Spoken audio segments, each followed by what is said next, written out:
Направихме си база за европалети и скари, но бизнесът се оказа доста по-труден, отколкото очаквахме. В предишния епизод ви показахме как превърнахме ето това поле в нашия нов бизнес. Но следваше най-трудната стъпка – да намерим клиенти. Съсредоточихме всичките си усилия върху социалните мрежи и Google реклама, понеже ни трябваха не само продажби, но и покупка на европалети. Всичко вървеше добре, локацията стана разпознаваема, докато не ни казаха да се съобразяваме малко и да махнем тези грозни винили. Както са казали хората, крачка назад е две напред, затова си купихме нов билборд. Постарахме се сами и си направихме новия дизайн на рекламата. Това съм аз. В последния момент ми дойде гениалната идея да обърнем билборда наобратно, за да привлича повече внимание. Това е Давид, шефа на финансовият отдел. Давид, левел 999, плюсове, много работи, смята по-бързо от Елка и ми плаща заплатата. Минуси, лесно се пали и понякога чупи принтери.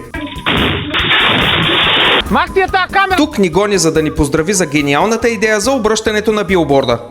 В следващите няколко седмици работата потръгна. Продължавахме да правим видеореклами, хората се обаждаха за покупко-продажба, купувахме, продавахме, сортирахме европалетите, успяхме да понапълним доста базата. Докато една сутрин не получихме писмо по почтата, което гласеше: в 7-дневен срок трябваше да преустановим неправомерното използване на логото ни, както и всички рекламни материали, на което то присъства. Това беше следващия голям проблем, с който трябваше да се справим. Последвайте ни, ако искате да разберете как развиваме нашия бизнес и какви са препятствията, през които преминаваме.